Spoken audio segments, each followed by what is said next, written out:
రాజారామన్న, నీ పత్తి పొలం ఎంతో ఆకుపచ్చగా మరియు ఆరోగ్యంగా కనిపిస్తుంది. ఆకులు మెరిసిపోతున్నాయి. విస్తరించిన బలమైన మొక్కలు, పెద్ద మరియు బలమైన గింజలు కనిపిస్తున్నాయి.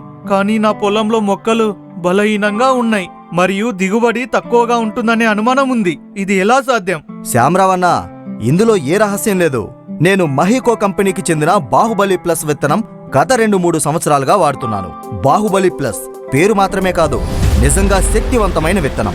ఇది నాకు పెద్ద కాయలుగా, ఎక్కువ సంఖ్యలో విస్తరించిన బలమైన మొక్కలు మరియు ఎక్కువ దిగుబడి ఇస్తుంది. దాని ఉత్తమ నాణ్యత, సమానమైన పెద్ద కాయలుగా, సులభంగా తీయటానికి అనువైనది మరియు అద్భుతమైన తెల్లని పత్తి కారణంగా మార్కెట్లో దీని డిమాండ్ కూడా ఎక్కువగానే ఉంది. మరి చూడు శ్యామరావన్న, బాహుబలి ప్లస్ వల్లనే నేను బంగారము, కారు కొన్నాను, కొత్త ఇంటిని నిర్మిస్తున్నాను. అయ్యో రాజారామన్న, నా జీవితంలో కూడా ఇదే మార్పు కావాలి. ఇప్పటి వరకు నేను తప్పు చేశాను. ఇకపై బాహుబలి ప్లస్ విత్తనాలను మాత్రమే వాడతాను. చాలా మంచి నిర్ణయం. బాహుబలి ప్లస్ వేయండి, సుఖం మరియు సంపద పొందండి.